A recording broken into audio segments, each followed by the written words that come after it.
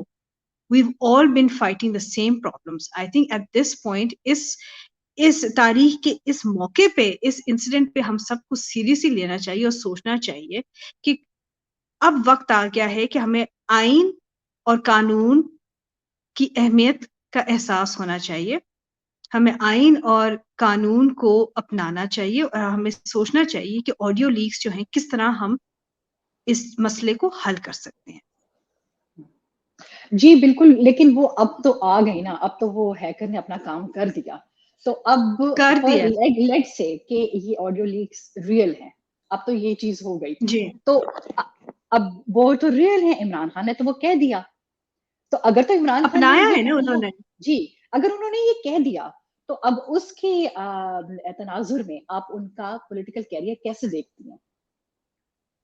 دیکھیے عمران خان کا political career اگر ہم دیکھیں ہسٹوریکلی تو انہوں نے محنت بہت کی ہے, انہوں نے جد و جہد بھی بہت کی ہے.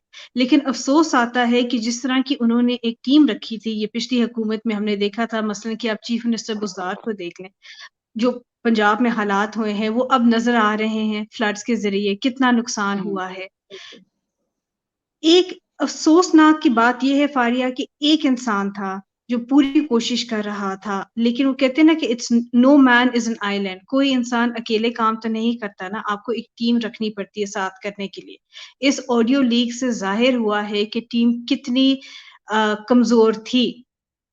And not only has Imran Khan on the audio leaks, انہوں نے یہ بھی کہا ہے کہ بھئی یہ بہت افسوسناک بات ہے, لیکن جس چیز کا مجھے دکھ ہوتا ہے کہ جب پی ٹی آئی حکومت میں تھی اور جب انہوں نے آڈیو لیکس ریلیز کیے گئے تھے شہباز شریف کے خلاف, نواز شریف کے خلاف, تب انہوں نے کہا تھا کہ کیا ہو گیا ہے, یا پی ٹی آئی کی اپنی جب ریلیز ہوئی تھی انہوں نے کہا تھا تو کیا ہے, ہم نے کوئی غلط کام تو نہیں نہ کیا. You see, آپ ایک چیز کو اس طرح نہیں ٹرن اراؤنڈ کر سکتے. ایک غلط چیز ہوئی ہے, آپ اس کے جسٹیفائی کرنے کے لیے یا اس کو بڑے کیجول طریقے سے لینے کے لیے بھی آپ کوئی کسی کا فائدہ نہیں کر رہے ہو, بلکہ آپ کا اپنا نقصان ہو رہا ہے. اور اب وہ نوبت آ گئی ہے جہاں پہ بشرا بی بی پہ جب آئی ہے باتیں, تو عمران خان نے اسٹینڈ لیا ہی ہے نا. Why let things get to that point? آپ اس حد تک باتوں کو آنے کیوں دیتے ہیں؟ آپ کی اپنی محنت, آپ کا اپنا کام, جو پی ٹی آئی نے کچھ اچھے کام بھی کیے ہیں, بٹ وہ کام جو ہے اب انڈرمائن ہوتے جا رہے ہیں, اور الٹیمیٹلی لوزر کون ہوتا ہے؟ عام پاکستانی ہوتا ہے. بالکل بالکل, تمام پالیٹکس جو ہیں, پولیٹیشینز جو ہیں ہمارے ملک میں, وہ تو سب پریولیجڈ ہیں, اور نقصان تو عوام کا ہی ہوتا ہے. لیکن مجھے یہ بتائیں کہ خاص طور پہ یہ جو ابھی آڈیو لیک ہوئی ہے ہارس ٹریڈنگ کے حوالے سے, تو عمران خان کے جو فالوورز ہیں, جو ان کو بہت بلائنڈلی فالو کرتے ہیں, ان کا کانفیڈنس آپ بالکل. کے خیال میں بحال ہو سکے گا عمران خان پہ؟ بات وہی آ جاتی نا فاریہ کہ جب عمران خان کی جب انیشلی آڈیو لیکس نکلی تھی پہلے, تو اس وقت عمران خان نے خود کہا تھا کہ جی کیا ایسی بات ہے, ہم نے کوئی غلط کام تو نہیں نہ کیا. مطلب کہ آپ نے ایک بہانے کے طور پہ اس چیز کو جسٹیفائی کر دیا کہ یہ ایک کرمنل ایکٹ ہوا ہے اور اس کو آپ جسٹیفائی کر. اب جب یہ آڈیو لیکس نکلی ہیں اباؤٹ ہارس ٹریڈنگ, تو ظاہری بات ہے فاریہ ان کے جو فالوورز ہیں انہوں نے بھی یہی طریقہ لینا ہے, تو کیا ہو گیا ہے, کچھ بھی تو نہیں ہوا نا. اسی بالکل ایک ٹرکل ڈاؤن افیکٹ ہوتا ہے, خاص طور پہ جہاں پہ ہماری ذہنیت آ جاتی ہیں. دیکھیں Faria, you have to understand the electorate. ہمارے لوگوں میں جو سب سے بڑی ٹریجڈی یہ ہے, ہمارے لوگوں میں ٹیلنٹ کی کوئی کمی نہیں ہے, ٹھیک ہے, لیکن ہمارے لوگوں کو کبھی پڑھائی کے طور پہ سکھایا نہیں گیا کہ آپ سوچو, آپ سمجھو کہ ہو کیا رہا ہے, آپ آئیڈینٹیفائی کریں کہ پیٹرنز ریپیٹ ہو رہے ہیں. ہماری قوم کو عقلی طور پہ بالکل بند کیا گیا, تالا لگایا گیا ہے, جس کی وجہ سے وہ صرف ایک لیڈر ڈھونڈتے ہیں جس کی وہ بلائنڈلی فالو کر سکیں, which is what has been happening. تو اسی طرح سے جو یہ نکلی ہیں ہارس ٹریڈنگ والی لیکس نکلی, بہت افسوسناک ہے, بہت افسوسناک ہے, کیونکہ اب نظر آ رہا ہے کہ کسی میں کوئی فرق تو نہیں ہے, ان سارے بالکل سیاستدانوں میں فرق ایک نہیں ہے, جیسے بالکل. ہی آ رہے ہیں. تو پھر یہ لڑائی جو پچھلے 4-5 سالوں سے آ رہی تھی, اور پاکستان کی پولرائزیشن جو ہوئی ہے, کس وجہ سے ہوئی ہے؟ for no reason whatsoever. اور جو فالوورز ان کے ہیں, فالوورز اب چپ ہو گئے. اب آپ دیکھیں اتنے ڈیجیٹل کیمپینز نہیں چلائے جاتے, اتنے سائبر اٹیکس نہیں ہو جاتے جو ہم نے دیکھے تھے, اور ہم the ones that we suffered during the PTI government, they are no longer there. So there is a shift taking place. لیکن اس میں فاریہ میں سمجھتی ہوں کہ کوئی خوشی کی بات نہیں ہے بلکہ افسوس کی بات ہے کہ ایک قوم ہے ہماری اور وہ بار بار ان کا دل ٹوٹتا جا رہا ہے. And for what? بالکل ایگزیکٹلی. For what? تو ہمیں تو کوئی خوشی نہیں آئی یہ ہارس ٹریڈنگ کی نکلی ہے اور P T I followers disappoint ہوئے ہیں, بلکہ ہم نے یہ ضرور کہا ہے کہ بھئی ہم آپ لوگوں کو کب سے کہہ رہے تھے کہ یہ اس طرح کا سلسلہ نہیں چل رہا جو ہر کسی کا آئیڈیل چل رہا تھا. And it's very sad. کوئی خوشی کی بات نہیں ہے یہ. بالکل خوشی کی تو بالکل بات نہیں ہے, لیکن یہ کہ جو لوگ عمران خان کو فالو کرتے ہیں وہ ان کا تو بہت بری طرح دل ٹوٹا ہے. اچھا میں تھوڑا سا میں یہ چاہوں گی کہ جو اعظم سواتی کی گرفتاری ہوئی ہے اس کے حوالے سے بھی آپ تھوڑا سا ہمیں بتائیں کہ انہوں نے جس طرح کے الفاظ استعمال کیے اور پھر ان کے ساتھ جو سلوک ہے اس کے بارے میں آپ کی کیا رائے ہے؟ دیکھیں ایک زمانہ تھا جہاں پہ پاکستان کی تاریخ میں پولیٹیکل پرزنرز لینا ایک طریقہ ہوتا تھا, فارم آف سینسرشپ. ٹھیک ہے, پھر آہستہ آہستہ جیسے ہمارے سیاستدانوں میں میجورٹی آئے, ذرا کوئی جمہوریت کی ذرا roots started to the formation of a مضبوط ہوئیں, بالکل formation of a democratic system was beginning to form. یہ جو concept تھا political prisoners کا یہ ختم ہو گیا تھا, اور ہمیشہ ہوتا تھا کہ آپس میں بیٹھ کے آپ بات چیت کرتے تھے, بیکاز کمیونیکیشن جب تک نہیں رہے گی آپ کی جمہوریت مضبوط نہیں رہے گی. دیر از نو ڈیموکریسی وداؤٹ کمیونیکیشن, چاہے وہ سیاستدانوں کی ہو, چاہے وہ میڈیا کی ہو, چاہے لیگل فرٹرنیٹی کی ہو. You need to have a system where people are able to express themselves. دوسری بات آ جاتی ہے زبان کی. زبان, گندی زبان سیاست میں کبھی نہیں تھی pre 2018. یہ 2018 کے بعد گندی زبان, گندی باتیں, اس طرح کی فضول ترین کی باتیں کرنا, یہ اس کے بعد, تاکہ the point is یہ ایک کلچر بنایا گیا ہے دوبارہ سے گندی زبان کا اینڈ پولیٹیکل پرزنرز کا. اعظم سواتی کا جو اریسٹ ہے وہ صرف ایک ان کے خلاف ایک کیا کہتے ہیں ایکشن نہیں ہوا تھا, بلکہ اس کے زیادہ اثرات ہیں, اس کی زیادہ امپلیکیشنز ہیں. ایک تو اس میں سینسرشپ آ جاتی ہے, جس طرح کی انہوں نے باتیں کی وہ ان پہ ریفلیکٹ کرتی ہیں, لیکن ان کے لیے ایک معاشرہ بنایا گیا تھا جہاں پہ وہ اس طرح کی باتیں کر سکتے ہیں, یعنی کہ کنڈیشنز اس طرح کی ہو گئے تھے کہ he had to say what he had to say. دوسری بات ہے گرفتاری کرانا از ناٹ اے سولوشن, طریقے ہوتے ہیں, اور ہم نے دیکھا ہے کہ گرفتاری سے کوئی فائدہ نہیں ہوتا. ہمارے جو جوڈیشل سسٹم ہے, judicial system is already under so much pressure. یہ کب تک یہ سلسلہ چلتا رہے گا, اریسٹ کا, وارنٹس کا, کیسز کا, ایف آئی آرس کا؟ It is not serving its purpose. اور ابھی جو یہ کورٹس نے بحال کیا ہے مریم نواز کو, تو اگین سارا سسٹم انڈرمائن ہوتا جا رہا ہے. آپ گرفتار کریں گے, اس سے کیا ہوئے گا؟ Nothing will happen. It's a cycle that will continue. میرے خیال میں یہ دونوں رویے غلط ہیں. جیسے آپ نے کہا گندی زبان استعمال کرنا یہ بھی غلط ہے, اور پھر آگے سے اس طرح سے ان کو جو ہے وہ زیر حراست لینا یہ بھی غلط ہے. اچھا مہر, ہم اپنا دوسرا ٹاپک جو کہ بہت امپورٹنٹ ہے سوات کے حوالے سے ڈسکس کریں گے. سوات میں آپ نے دیکھا کہ سوات کے لوگوں نے کتنا بڑا موب اکٹھا ہوا اور انہوں نے ملیٹنسی کو ریجیکٹ کر دیا, اور یہ سلسلہ سٹارٹ ہوا جب ایک گن مین نے ایک وین ڈرائیور کو جو ہے وہ قتل کر دیا, اور 2 بچے اس میں وہ بھی زخمی ہوئے. تو اب میرے خیال میں سوات کے لوگوں نے بڑی یکجہتی کا مظاہرہ کیا, ٹھیک ہے, کہ وہ باہر آئے اور انہوں نے ملیٹنسی کو ریجیکٹ کیا. اور ہم دیکھتے ہیں, آپ نے دیکھا ہوگا کہ ملالہ کے ساتھ بھی اسی طرح سے ہوا. تو سوات کے آپ نے دیکھا ہوگا سوشل میڈیا پر بھی ایک بچہ نے پلے کارڈز پکڑے ہوئے تھے کہ ہم ننھے معصوم بچے ہیں, ہمارا کیا قصور ہے. اور باقی ان کا کیا قصور ہے, وہ تو اپنا ایک ایجوکیشن حاصل کرنے جاتے ہیں, اور کسی بھی لڑائی میں, کسی بھی جنگ میں میرے خیال میں بچوں کو ہرٹ نہیں ہونا چاہیے. تو آپ اس حوالے سے کیا کہیں گے, یہ جو صورتحال ہو رہی ہے؟ دیکھیں فاریہ, جب ڈیسپریشن اتنی ہو جاتی ہے نا, تو جو بزدل لوگ ہوتے ہیں نا, جن کی ہتی پلی کوئی شے نہیں رہ جاتی, وہ سب سے جو معصوم, سب سے جو ہارم لیس, سب سے جو کمزور ہیں ان کو اٹیک کرنا شروع کر جاتے ہیں. اور انفارچونیٹلی اس میں ہمارے پاکستان کے بچوں کو ٹارگٹ بنایا گیا ہے.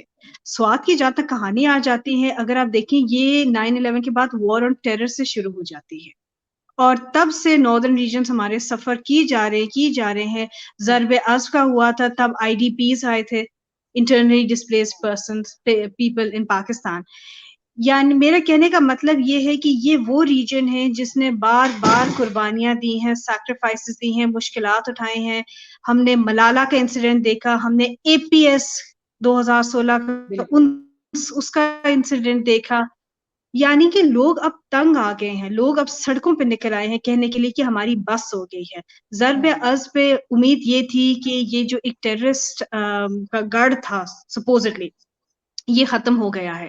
لیکن اب ہم دیکھ رہے ہیں کہ واپس طالبان بھی آ گئے ہیں. Faria, we are seeing the same patterns being repeated again. So clearly there's been a failure in our strategy. It is not a war, a physical war has not done its job. ہمیشہ سے ہم لوگ یہی کہتے آ رہے ہیں کہ جی یہ ایک ذہنیت کا مسئلہ ہے. جب آپ کی ذہنیت ایک وائلنٹ کی طرف جاتی ہے، جب آپ کی ذہنیت جسٹیفائی کرتی ہے کہ بچوں کو مارنا، سکولز بند کرنا، بچیوں کو نہ پڑھنے دینا، لڑکوں کے ساتھ زیادتیاں کرنا، تو پھر یہ صرف ایک جنگ سے نہیں ختم ہوتی، یہ ایک آپ کو کانسنٹریٹڈ سوشل، کلچرل، ایجوکیشنل طور پہ ان باتوں کو ایڈریس کرنا ہوتا ہے. اور سوات کا جو ہے again it's not just a protest, ایک ٹریگر ہی چاہیے. لیکن وہ ٹریگر جو ہے اس نے ایک، وہ کہتے ہیں نا انگریزی میں it is opened up can of worms, لوگ ابل آئے ہیں والکینو کی طرح. یعنی کہ اتنا تو ان میں وہ ہے نا ریزنٹمنٹ ہے کہ ان کے ساتھ کیا کیا کچھ نہیں ہوا، ان لوگوں نے کیا کیا قربانیاں نہیں دی. کیا ان کے بچے جو ہیں، ان کے بچوں کو حق نہیں ہے اسکول جانے کے لیے؟ کیا ان کے مردوں و خواتین کو حق نہیں ہے عزت کی زندگی جینے کے لیے؟ اور یہ کیوں وہ قیمت کیا کہتے ہیں اٹھا رہے ہیں ایک انٹرنیشنل جیو پولیٹیکل عذاب کے لیے which is not created by Pakistan. 9/11 was never a لیکن Pakistani problem. بالکل اچھا مہر، لیکن لوگ اب جو ہے نا وہ بڑے بلیڈنٹلی کوشچن اٹھا رہے ہیں کہ یہ دہشت گرد کون ہے اور ان کو لا کون رہا ہے. بالکل، کیونکہ بات وہی آ جاتی ہے کہ آپ لوگوں نے ضرب عزم کیا ان کو نکالنے کے لیے، اور ہمیشہ آج تک یہی کلیم رہا تھا کہ جی نکل گئے ہیں، سوات محفوظ ہو گیا ہے، سوات بالکل ٹھیک ٹھاک ہے. بیچ میں ٹورزم کا بھی کافی آیا تھا کہ جی آپ لوگ ناردرن ریجن جائیں، سوات جا کے دیکھیں، بڑی خوبصورت جگہیں ہیں. لیکن بات وہی آ جاتی یہ کہاں سے آئے ہیں واپس دہشت گرد، اور کیا یہ واقعی ہمارے اپنے ہیں؟ کیا واقعی ہی ایک اور ڈبل گیم کھیلی جا رہی ہے جس پہ اب لوگ تنگ آ گئے ہیں؟ لوگوں کو حق ہے سوال کرنے کا، اور لوگوں کا حق ہے کہ وہ سچائی جانے. اب یہ آگے اسٹیٹ کیا کرتی ہے دیکھتے ہیں. بالکل لوگ تو باہر آ رہے ہیں، لیکن بات تو یہ ہے کہ لوگ کتنی دیر باہر رہیں گے، کتنا عرصہ پروٹیسٹ کریں گے جب تک جو ہے وہ ریئل پرابلم سالو نہیں ہوتی، تو تب تک تو یہ مسئلہ بالکل حل نہیں ہوتا. جی thank you so much. Mehr آپ کچھ اور کہنا چاہتی ہیں؟ جی بس میں یہی کہوں گی، دیکھیں فاریہ، ہم نے دیکھا ہے کہ ہماری جو قوم ہے کافی جذباتی ہے. ہماری قوم جو ہے اب سوال پوچھ رہی ہے، اسٹیٹ کو اکاؤنٹ کر رہی ہے. امید ہے کہ اگلے 5-10 سالوں میں ہمارے سیاستدانوں کو احساس ہوئے گا، نئی پارٹیز نکلیں گی. بلکہ عمار علی جان کی اپنی نئی پارٹی نکل رہی ہے جو ان مسئلے مسائل کو، آپ ہزارہ لوگوں کو دیکھ لیں جو بیٹھے رہے اپنے، جو بیچارے شہید ہو گئے تھے ان کے ساتھ. یعنی کہ people are now reacting. So I am hopeful کہ in the future politicians will be more sensitive. We hope so. Thank you so much Mehr, آپ کے ٹائم کا بہت شکریہ. اب تو آپ بھی دا انکلوسیو کی ٹیم کا حصہ ہیں، تو ہم انشاءاللہ نیکسٹ ویک جو پورے ہفتے کا سب سے موسٹ امپورٹنٹ ٹاپک ہوگا اس کے ساتھ جو ہے وہ حاضر ہوں گے، اور اس پہ آپ سے جو ہے وہ انالیسز کروائیں گے. تھینک یو سو مچ مہر.